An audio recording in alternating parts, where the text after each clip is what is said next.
வணக்கம். நான் தான் சௌமியா. ஸோ இன்றைக்கும் ஒரு ஃபுல் டே ரொட்டீன் vlog உங்க கூட ஷேர் பண்ணிக்கிறேன். காலையில 4:30க்கு எழுந்திருக்கேன். ஸோ இப்போ வந்து கொஞ்சமா வார்மா ஒரு கிளாஸ் தண்ணி குடிச்சிட்டு, அதுக்கப்புறமா வாக்கிங் போகலாம் அப்படின்றதுனால வாக்கிங் போக ஸ்டார்ட் பண்ணியிருக்கேன். சும்மா லைட்டாக வெது வெதுப்பாக இருந்தால் போதும். ஸோ நீங்கள் அதை குடிச்சிட்டு அதுக்கப்புறம் மைல்டாக உங்களோட வாக்கிங்கை ஸ்டார்ட் பண்ணி, ஸோ கொஞ்சம் கொஞ்சமாக உங்களோட ஸ்பீடை இன்க்ரீஸ் பண்ணுங்கள். அப்புறம் கொஞ்சம் ரெஸ்ட் எடுங்க. ஸோ அந்த மாதிரி போனீங்கன்னா பெட்டராக இருக்கும். ஸோ மழை பெஞ்சதுனால சரி ஓகே வாக்கிங் போகலாம் அப்படின்ற ஒரு மைண்ட் செட்லேயே கிளம்பியாச்சு. என்கிட்ட ஷூ இருக்குது. நீங்கள் ஷூ இருந்தது அப்படின்னா கண்டிப்பாக போட்டுக்கிட்டே நடங்க. ஏன்னா உங்களுக்கு கால் வலிக்கும் அந்த மாதிரிலாம் இல்லாமல் இருக்கிறதுக்கு ஷூ உண்மையாகவே ஹெல்ப் பண்ணும். பட் ஆனால் காலையில் எழுந்து அதை போடுறதுக்கு சின்னதாக ஒரு சோம்பேறித்தனம். அதனால தான் வாக்கிங் போகிறப்ப அதை போடுறது கிடையாது. ஸோ கொஞ்ச நேரத்துலேயே செம்ம மழை வந்துடுச்சு. வாக்கிங் முடிச்சுட்டு அங்கே கொஞ்சம் நேரம் ஒரு ஓரமாக போய் நின்றுட்டு இருந்தோம்.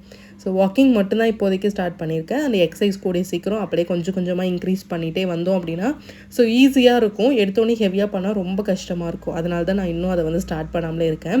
அண்ட் வாக்கிங் முடிச்சுட்டு வீட்டுக்கு வந்துட்டு ஃபர்ஸ்ட்டாக தண்ணி சுட வச்சுருவேன். அண்ட் இன்றைக்கான ஸ்டெப்ஸ் பார்த்திங்கன்னா 7000 ஸ்டெப்ஸ் தான். ஈவினிங் என்னால் வாக்கிங் போக முடியறதில்ல. அதனால் மார்னிங் 1 மணி நேரம் மட்டும் நல்லா நடந்துட்டு வந்துடுறது. அண்ட் அதுக்கப்புறம் தண்ணி குடிச்சிட்டு நம்ம டே வந்து ஸ்டார்ட் பண்ணிக்கலாம். நிறைய பேர் வந்து வெயிட் கேட்டுகிட்டே இருக்கீங்க. ஸோ சீக்கிரமாக ஷேர் பண்ணுறேன். தண்ணி குடிச்சிட்டு அப்புறம் கொஞ்ச நேரம் உட்காந்துட்டு பொறுமையாக உட்காந்து தான் தண்ணி குடிக்கணும். ஸோ ரொம்ப அவசரமாலாம் தண்ணி குடிக்கக்கூடாது. அதே மாதிரி சிப் பண்ணி குடிங்க. உங்களுக்குன்னு தனியாக ஒரு பாட்டில் வச்சுக்கோங்க. நீங்கள் தனியாக ஒரு வாட்டர் பாட்டில் மாதிரி யூஸ் பண்ணிட்டீங்க அப்படின்னா அது இன்னுமே மச் பெட்டர். ஸோ சிப் பண்ணி குடிக்கணும். ஸோ உங்களோட தண்ணியோட நம்மளோட வாயில் இருக்க அந்த உமிழ்நீரோடு அது சேர்ந்து போகணும். ஸோ அதான் ரொம்ப ரொம்ப நல்லது. அண்ட் தண்ணி குடிச்சிட்டு அதுக்கப்புறமா இன்றைக்கி வந்து ஒரு ஆயில் மசாஜ், அதுக்கப்புறம் பார்த்திங்கன்னா ஒரு ஹேர் பேக் அண்டு நிறையா ரெசிபீஸ்லாம் இருக்குது. ஸோ மில்லட்டில் சிக்கன் பிரியாணி ரெசிபீஸ்லாம் இருக்குது. ஸோ மிஸ் பண்ணாமல் ஃபுல்லாக பாருங்கள். ஃபர்ஸ்ட் வந்து நான் ஒரு 3 ஆயில் எடுத்திருக்கேன். ஃபர்ஸ்ட் கோக்னட் ஆயில், எந்த எண்ணெய் வேணாலும் நீங்கள் எடுத்துக்கோங்க. அதில் ஒரு 2 ஸ்பூன் அளவுக்கு எடுத்திருக்கேன். இப்போ வந்து மஸ்டர்ட் ஆயில் எடுத்திருக்கேன். கடுகு எண்ணெய் சொல்லுவாங்கள்ல, ஸோ அதையும் போட்டுட்டு கொஞ்சமாக வந்து நான் ரோஸ்மரி எசென்ஷியல் ஆயில்ஸ் எடுத்திருக்கேன். இதில் வந்து ஒரு 3 to 4 ட்ராப்ஸ் வரைக்கும் நீங்கள் யூஸ் பண்ணால் போதும். ஸோ அது சூப்பராக உங்களுக்கு வந்து உங்களோட ஹேர் ஃபாலை கண்ட்ரோல் பண்ணும். இப்போ நான் நிறைய ரொட்டீன் சேஞ்ச் பண்ணியிருக்கேன். அது எல்லாமே இதுக்கப்புறம் வர ஒரு வீடியோலையும் ஷேர் பண்ணுறேன். ஏன்னா நம்ம இதுக்கப்புறம் கொஞ்சம் நம்ம கேர் எடுத்துக்கணும். ஸோ அப்படி இல்லைன்னா அது கொஞ்சம் கொஞ்சமாக நம்மளை விட்டு போக ஆரம்பிக்கும். For example hair, skin, so இதெல்லாமே. ஸோ ஏஜ் ஆக ஆக நீங்கள் உங்களோட ரொட்டீனை இன்னுமே நல்லா ப்ராப்பராக டிசிப்ளினாக ஃபாலோ பண்ணணும். நீங்கள் அதை மட்டும் ஞாபகம் வச்சுக்கோங்க. என்னோடய ஹேர் பார்த்திங்க அப்படின்னா இந்த வகுடு இருக்குல்ல, ஸோ அந்த இடம் ஃபுல்லாக வந்து வெறியும் முடியே இருக்கவே இருக்காது. ஸோ அப்படியே தெரியும். இப்போ ஓரளவுக்கு என்னோடய ஹேரில் வந்து கொஞ்சம் முடி அந்த இடத்துல இருக்கிற மாதிரி இருக்குது. ஸோ இதை விட மோசமாக இருக்கும் முன்னாடி. நான் ஒரு 3 மந்த்ஸாக வந்து இந்த மசாஜ் பண்ணுறது, அதுக்கப்புறம் ஹேர் சீரம் யூஸ் பண்ணுறது, ஆயில் மசாஜ் பண்ணுறது, ஸோ இந்த மாதிரி நிறைய விஷயங்கள் பண்ணதுனால ஓரளவுக்கு அந்த இடத்துல கொஞ்சம் கருப்பாக தெரியுது. ஸோ இதை விட முன்னாடி ரொம்ப என்னோடய தலையே தெரியும், அந்த அளவுக்கு இருக்கும். ஸோ இந்த மசாஜர் வச்சுட்டு நல்லா வந்து பொறுமையாக மசாஜ் பண்ணணும். ஸோ அதுக்கப்புறமா நீங்கள் வந்து அந்த இடத்துல ஆயில் வச்சு கையால், ஸோ நம்ம விரலை வச்சு நல்லா மசாஜ் பண்ணி கொடுத்துட்டு ஒரு 1 hour அப்படியே விட்டுருங்க. ஸோ ஆயில் நல்லா ஊறினதுக்கப்புறமா நான் ஹேர் பேக்குக்காக நேற்று நைட்டே வந்து வெந்தயமும் பச்சை பயிரும் ஊற வச்சுருக்கேன். அதை மிக்ஸி ஜாரில் போட்டு நல்லா வந்து பேஸ்ட்டாக அரைச்சி எடுத்துக்க போகிறேன். இது கூட ரொம்ப முக்கியமான பொருள் என்ன பார்த்திங்கன்னா முருங்கைக்கீரை. ஸோ நம்ம இன்டேக்காக எடுத்துக்கிறது ரொம்ப ரொம்ப நல்லது. நீங்கள் ஹேர் பேக்காக யூஸ் பண்ணாலும் சூப்பராக இருக்கும். ஸோ முடிஞ்ச அளவுக்கு இது இன்டேக்காக எடுத்துக்கோங்க. வீக்லி ஒரு 3 to 4 டைம்ஸ் நீங்கள் க்ரீன் வெஜிடபிள்ஸ் எடுத்துக்கிட்டிங்கனாலே உங்களோட ஹேர் அது சூப்பராக பார்த்துக்கும். ஸோ இதெல்லாம் வந்து ஒரு 20 ப்ளஸ்லேருந்தே நீங்கள் ஸ்டார்ட் பண்ணிங்கன்னா தான் 30 ப்ளஸ்லலாம் நீங்கள் அதை கேர் பண்ணி சூப்பராக கொண்டு போக முடியும். ஸோ அதனால் இன்றைக்கும் லேட்டு கிடையாது. ஸோ ட்ரை பண்ணுங்கள். உங்களுக்கான டைமை நீங்கள் கொஞ்சம் ஸ்பெண்ட் பண்ணிக்கோங்க. ஸோ ஹேர் பேக் ஃபுல்லாக ரூட்டில் இருந்து அந்த முடி எண்டு வரைக்கும் ஃபுல்லாக தடவி ஒரு பேக் மாதிரி போட்டு வச்சுட்டேன். ஸோ அது ஒரு மணி நேரத்துலேருந்து ஒரு 1/2 hour வரைக்கும், ஸோ அரை மணி நேரம் 1 மணி நேரத்தில் நீங்கள் ஊற வச்சுக்கலாம். அண்ட் நிறைய பேர் வந்து கமெண்ட்டுக்கு ஏன் ரிப்ளை இல்லை அப்படின்னு கேட்டுகிட்டே இருந்தீங்க. ஃபார் எக்ஸாம்பிள் நான் ஒரு 4:30க்கு ஸ்டார்ட் பண்ணுறேன் அப்படின்னா ஸோ அடுத்தடுத்து எனக்கான ரொட்டீன் இருந்துகிட்டே இருக்கும். எனக்கு கொஞ்ச நேரம் உட்காரதுக்கே ஒரு மாதிரி இருக்கும் அண்ட் டைம் இல்லாத மாதிரியே இருக்கும். அதே மாதிரி அந்த கொஞ்ச நேரத்தில் ஃபோன் யூஸ் பண்ணாமல் இருந்தால் பெட்டராக இருக்குமே அப்படின்னு தான் தோணுமே தவிர்த்து அது அடுத்தடுத்து ஒரு மாதிரி ரொட்டீனுக்குள்ளே போயிட்டே இருக்கிற மாதிரி இருக்கும். அதனால தான் ரிப்ளை வந்து லேட்டாக பண்ணேன். நேற்று கூட நைட்டு தான் ரிப்ளை பண்ணேன். அண்டு நிறைய ஃபோன் யூஸ் பண்ணுறதுனால கண்ணில் வந்து நைட் ஆனால் எரிய ஆரம்பிச்சிருச்சு அண்டு தண்ணி வடிய ஆரம்பிச்சிருச்சு. ஸோ அதனால தான் ஃபோன் அதிகமாக யூஸ் பண்ணுறது கிடையாது. இப்போ நான் நிறைய ஃபோன் யூஸ் பண்ணுறதுனால ஸோ கொஞ்சம் அதுக்கான எனக்கான டைம் கொஞ்சம் கொடுங்க. நான் கண்டிப்பாக உங்களுக்கான ரிப்ளைவை கொடுத்துருவேன், கொடுக்காமலாம் இருக்க மாட்டேன். அண்ட் ஏன்னா அதை நான் சொல்லணும். ஏன்னா ரிப்ளை ஒரு ஃபஸ்ட்டு ஸ்டார்டிங்கில் இருந்தப்போ இருக்கிற இது வந்து இப்போ இல்லை. பிகாஸ் வந்து கண் வந்து சுத்தமாக வந்து நைட்டு தூங்கி இருந்தாலே திறக்கவே முடியாத அளவுக்கு இருக்குது. அதனால கொஞ்சம் ஃபோனை யூஸ் பண்ணுறது கம்மி பண்ணி வச்சுருக்கேன். அதாவது வீடியோ எடுக்கிறத தவிர்த்து மற்ற நேரத்தில் எல்லாத்துலேயும் ஃபோனை எட்ட வச்சுட்டு கொஞ்ச நேரம் படுக்கலாம் அப்படின்ற ஒரு மைண்ட் செட்டில் இருக்குது. அதனால தான் ரிப்ளை லேட்டாக வருது. பட் ஆனால் ரிப்ளை உடனே கொடுத்துட்றேன், முடிஞ்ச அளவுக்கு சீக்கிரமாக கொடுத்துட்றேன். அண்ட் ஹேரை நல்லா வாஷ் பண்ணிட்டேன். நான் வந்து ஹேரை வாஷ் பண்ணுறதுக்கு ஷாம்பு அதுக்கப்புறம் கண்டிஷ்னர் ரெண்டுமே யூஸ் பண்ணியிருக்கேன். அண்டு அதுக்கப்புறம் நம்ம கொஞ்சமாக சீரம் அப்ளை பண்ணியிருக்கேன். ஸோ இதுதான் வந்து இப்போதைக்கான ஹேர் கேர் அப்படின்னு பார்த்தீங்கன்னா. ஸோ இன்னுமே நிறையா வந்து சீட்ஸ் எடுத்துக்கோங்க. அண்ட் கருவேப்பிலை டெய்லி ஒரு கொத்து கருவேப்பிலை சாப்பிடுங்க. அண்ட் கீரை நிறையா சாப்பிடுங்க. அண்ட் வால்நட் பாதாம் ஊற வச்சு சாப்பிட்றது. ஸோ இந்த மாதிரி விஷயங்கள் எல்லாமே சாப்பிடுங்க. அது ஹேர் ஃபாலில் சூப்பராக கண்ட்ரோல் பண்ணும். ஆனால் உடனே பண்ணாது, கொஞ்சம் டைம் எடுக்கும். அந்த டைமை நம்ம கொடுத்தோம் அப்படின்னா அது சூப்பராக ஹெல்ப் பண்ணும். ஸோ பார்ப்போம், இந்த 1 இயர் நம்ம இதை ட்ரை பண்ணுவோம் எப்படி போகுது அப்படின்ட்டு. அண்ட் ஒரு 11 o'clock ஃபாஸ்டிங்கை பிரேக் பண்ணுறதுக்காக நைட்டு ஊற வச்ச வெந்தயமும் ட்ரை கிரேப்ஸும் எடுத்திருக்கேன். ஸோ இதுதான் வந்து எடுத்திருந்தேன். அண்ட் இந்த வெந்தயமும் பச்சை பயிரும் வந்து பேக் போட்டுட்டு கொஞ்சம் மீதி இருக்குது. ஸோ இது எல்லாத்தையுமே எடுத்து கொஞ்சம் ஃப்ரிட்ஜில் வச்சுட்டோம் அப்படின்னா ஒரு 2 days கழித்து நீங்கள் திரும்பவும் ஒரு ஹேர் பேக் மாதிரி யூஸ் பண்ணிக்கலாம். ஸோ இது ஒரு பக்கம் எடுத்து வச்சுருவோம். அண்ட் பிரேக்ஃபாஸ்ட்டுக்கு இன்றைக்கி நான் ஸ்ப்ரவுட்ஸ் தான் எடுத்திருக்கேன். நம்ம ஸ்ப்ரவுட்ஸ் நேற்று ரெடி பண்ணோம்ல, ஸோ அந்த ஸ்ப்ரவுட்ஸில் ஒரு 2 கைப்பிடி அளவுக்கு எடுத்திருக்கேன். ஸோ இது நீங்கள் நிறையாவே சாப்பிட்லாம், கலோரிஸ் ரொம்ப ரொம்ப கம்மி. அண்ட் ஹேர் ஃபாலுக்கு சூப்பரான ஒரு பொருள் பார்த்திங்கன்னா இந்த ஸ்ப்ரவுட்ஸ். முளைக்கட்டின தானியங்கள் எல்லாமே முடி வளர்ச்சிக்கு சூப்பராக ஹெல்ப் பண்ணும். ட்ரை பண்ணி பாருங்கள். அண்ட் இது கூட கொஞ்சமாக நான் வந்து பப்பாயா எடுத்திருக்கேன். ஸோ பாப்பாவுக்கு வந்து ஸ்நாக்ஸ் கொடுத்துட்டு கொஞ்சமாக நான் எடுத்திருக்கேன்.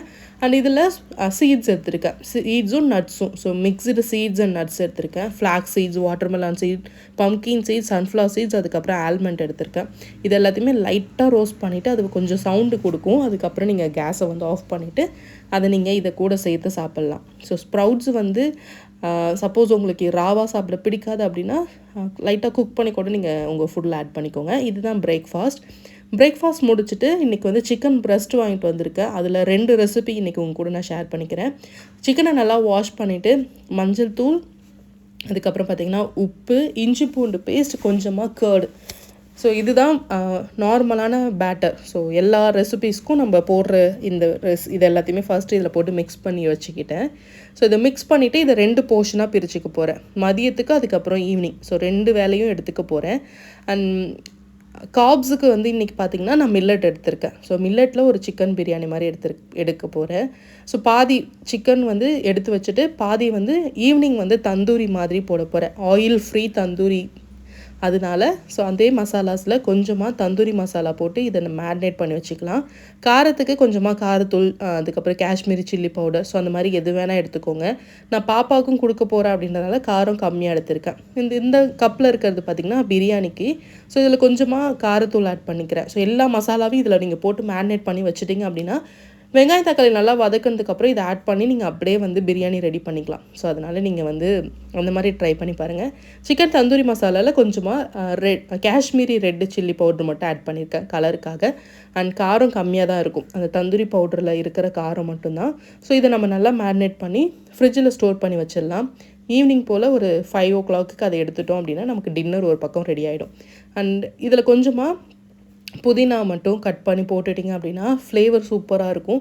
ஸோ பிரியாணி சிக்கனை மேரினேட் பண்ணுறீங்கன்னா கண்டிப்பாக கொத்தமல்லியும் புதினாவும் போட்டு மேரினேட் பண்ணி வைங்க.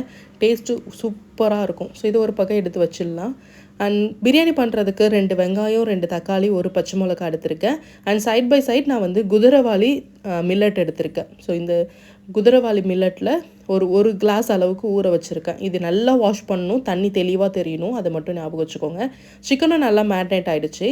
ஒரு குக்கரில் ஒரே ஒரு ஸ்பூன் அளவுக்கு கீ எடுத்திருக்கேன். ஸோ கீ வந்து குட் ஃபேட் தான். ஸோ ஆனால் நீங்கள் அதை அளவுக்கு அதிகமாக எடுத்துக்கக்கூடாது, அதை மட்டும் ஞாபகம் வச்சுக்கோங்க. ஸோ ஒரு ஸ்பூனில் நான் கொஞ்சமாக பட்டை, கிராம்பு, ஏலக்காய், கொஞ்சமாக சாய் ஜீரா அண்ட் என்னென்ன ஸ்பைசஸ்லாம் இருக்குமோ பிரியாணி மசாலாஸ் அது எல்லாத்தையுமே போட்டுடுவேன். அண்ட் நம்ம ஆயில் ரொம்ப கம்மியாக விட்டுருக்கிறதுனால சீக்கிரமாக அடி பிடிக்கும். அதனால் சிம்மில் வச்சு நீங்கள் குக் பண்ணுங்கள். ஸோ பிரியாணி நார்மலாக எப்பயும் பண்ணுற மாதிரி தான் பச்சை மிளகா, வெங்காயம், இஞ்சி பூண்டு பேஸ்ட் இதெல்லாம் போட்டு நல்லா வந்து வதக்கி விட்டுட்டே இருங்க. ஸோ கொஞ்சம் அடி பிடிக்கிற மாதிரி இருக்குன்னா தண்ணி தெளிச்சுட்டு வதக்குனீங்க அப்படின்னா அடி பிடிக்காது. ஏன்னா ஆயில் ரொம்ப கம்மியாக இருக்கும், அதனால் சீக்கிரமாக அடி பிடிக்கும். வெங்காயம் வதங்கும் போதே கொஞ்சமாக உப்பு ஆட் பண்ணிக்கோங்க. ஸோ சீக்கிரமாக இன்னுமே வதங்கிடும். அண்ட் அதுக்கப்புறம் அடியும் பிடிக்காமல் இருக்கும். ஸோ உப்பு போட்ட பிறகு அதில் இருக்க வாட்டர் எல்லாமே ரிலீஸ் ஆக ஆரம்பிக்கும். அதனால் உங்களுக்கு கம்ஃபர்டபுளாகவே இருக்கும். ஸோ முடிஞ்ச அளவுக்கு ஸ்லோ அண்ட் குக் பண்ணுங்கள். ஸோ அது இன்னுமே மச் பெட்டர். ஸோ இஞ்சி பூண்டு பேஸ்ட் ஒரு ஸ்பூன் போட்டுட்டு அதையும் நல்லா வதக்கி விட்டுட்டு நம்ம கட் பண்ணி வச்சுருக்க தக்காளியும் போட்டு நல்லா வதக்கி விடும். ஸோ இது நீங்கள் சிம்மில் வச்சுட்டு மற்ற வேலை ஏதாவது இருந்ததுன்னா நீங்கள் அப்படியே ரொட்டீனில் பார்த்துட்டே இருந்தீங்கன்னா இது நல்லா வதங்கிடும். ஸோ கண்டிப்பாக ஒரு 10 நிமிஷமாச்சும் ஆகும் இது நல்லா வதங்கிறதுக்கு. வதங்கினதுக்கு அப்புறமா நம்ம மேரினேட் பண்ணி வச்சுருக்க சிக்கன் அப்படியே ஆட் பண்ணிக்கலாம். இதிலே மஞ்சத்தூள், காரத்தூள், ஸோ இஞ்சி பூண்டு பேஸ்ட் இருக்குது, உப்பு இருக்குது. அதனால் உப்பு மட்டும் அப்பப்போ செக் பண்ணிக்கோங்க. ஸோ இதையும் போட்டுட்டு நல்லா மிக்ஸ் பண்ணி விடுங்க. ஸோ கொஞ்சம் வாட்டர் ரிலீஸ் ஆகும். அதுக்கப்புறமா நம்ம ஊற வச்சுருக்க மில்லட்டை நல்லா வாஷ் பண்ணிவிட்டு அதையும் போட்டுருங்க. ஒரு கிளாஸ் எடுத்ததுக்கு நான் 2 கிளாஸ் வந்து தண்ணி எடுத்திருக்கேன். அண்ட் மில்லட் வந்து ரொம்ப நல்லா பொறுமையாக வேகும். ஸோ தண்ணி நிறையாவே தேவைப்படும். அதனால நீங்கள் நல்லா ஊற வச்சிட்டிங்க அப்படின்னா ஒரு கப்புக்கு 2 கப் அளவுக்கு தண்ணி போதும். சப்போஸ் ஊற வைக்கலை அப்படின்னா நீங்கள் வந்து 1 கப்புக்கு 3 கப் அளவுக்கு தண்ணி ஆட் பண்ணிக்கோங்க. ஸோ ஞாபகம் வச்சுக்கோங்க. நல்லா ஊற வச்சு நீங்கள் குக் பண்ணிங்கன்னா சூப்பராக இருக்கும். நல்லா கொதி வந்ததுக்கப்புறமா கொஞ்சமாக கொத்தமல்லி, புதினாலாம் போட்டுட்டு உப்பு மட்டும் டேஸ்ட் பண்ணிவிட்டு நீங்கள் வந்து சிம்மில் வச்சு 2 விசில் கொடுத்து எடுத்தீங்க அப்படின்னா உங்களுக்கு சூப்பரான மில்லட் சிக்கன் பிரியாணி ரெடி ஆகிடும். உண்மையாகவே டேஸ்ட் சூப்பராக இருக்கும். நீங்கள் ட்ரை பண்ணி பாருங்கள். ஸோ இது ஒரு பக்கம் நம்ம மூடி போட்டு விசில் வச்சிடலாம். இந்த கேப்பில் கொஞ்சமாக லைட்டாக பசி எடுக்கும்ல, அதுக்கு பாதி ஆப்பிள் அண்ட் தண்ணி எடுத்திருக்கேன். எப்பயுமே பசி எடுக்கிற மாதிரி இருக்குது அப்படின்னா ஃபர்ஸ்ட்டு தண்ணி குடிச்சிருங்க. அதையும் மீறி பசி எடுக்குதுன்னா நீங்கள் வந்து வேறு ஏதாவது சாப்பிட்டுக்கலாம். ஆனால் தண்ணி ரொம்ப ரொம்ப இம்பார்ட்டன்ட். அந்த கேப்பில் நீங்கள் ஃப்ரூட்ஸ் அண்ட் வெஜிடபிள்ஸ் எதை வேணால் நீங்கள் மிக்ஸ் பண்ணி சாப்பிட்டுக்கலாம். அண்ட் மில்லட் பிரியாணி ரெடி ஆகிடுச்சு. நீங்கள் பார்த்தீங்களா, அடி சுத்தமாக பிடிக்கவே இல்லை. கரெக்டாக தண்ணி வச்சிங்க அப்படின்னா சூப்பராக இருக்கும். அண்ட் நான் இது கூட கொஞ்சமாக ரைத்தா எடுத்திருக்கேன். கேரட், கேப்சிகம், ஆனியன் போட்டு. அண்ட் எனக்கு எவ்வளோ குவான்டிட்டி வேணுமோ நான் அதை மட்டும் எடுத்துக்கிட்டேன். ஏன்னா அப்படி இல்லைன்னா நம்ம ஓவர் ஈட் பண்ணால் ஸ்டார்ட் பண்ணுவோம். அதனால் அதை மட்டும் பார்த்துக்கோங்க. அண்ட் இதுதான் மதியம் வந்து இன்றைக்கான லஞ்சு செம்மையாக இருந்துச்சு. அண்ட் ஈவினிங் போல் எனக்கு லைட்டாக பசி இல்லை, எதுவுமே இல்லை. சிக்கன் சாப்பிட்டிங்கன்னா இது ரொம்ப ரொம்ப முக்கியமான ஒரு விஷயம். ரொம்ப நேரம் உங்கள் பசியை கண்ட்ரோல் பண்ணும். ஏன்னா இதில் ப்ரோட்டீன் அதிகமாக இருக்கிறதுனால நீங்கள் கண்டிப்பாக சிக்கனை வாரத்தில் ஒரு 2 நாளாச்சு எடுத்துக்கோங்க. அண்ட் வெஜிடேரியனாக இருக்கீங்கன்னா ரியலி சாரி. ஸோ உங்களுக்கான சோஸ் பன்னீர் அந்த மாதிரி நீங்கள் எதாவது ட்ரை பண்ணுங்கள். ஈவினிங் ஒரு 5 o'clock நானும் தனியாகவும் ஆளுக்கு கொஞ்சம் சிக்கன் சாப்பிட்டோம். அண்ட் இதோட என்னோடய டின்னர் வந்து முடிச்சுக்கிட்டேன். அண்ட் நைட்டு போல் தண்ணி மட்டும் எடுத்துக்கிட்டேன். ஸோ நைட்டு கொஞ்சமாக ஜீரா வாட்டர் மட்டும் குடிச்சிக்கோங்க. ஏன்னா கொஞ்சம் ஹெவியாக இருக்கிற மாதிரி இருந்தது அப்படின்னா. ஸோ நான்வெஜ்ஜை முடிஞ்ச அளவுக்கு ஒரு 5 o'clock பிஃபோராகவே சாப்பிட்டு முடிச்சிடுங்க. நெக்ஸ்ட் வீடியோவில் பார்க்கலாம். பாய்.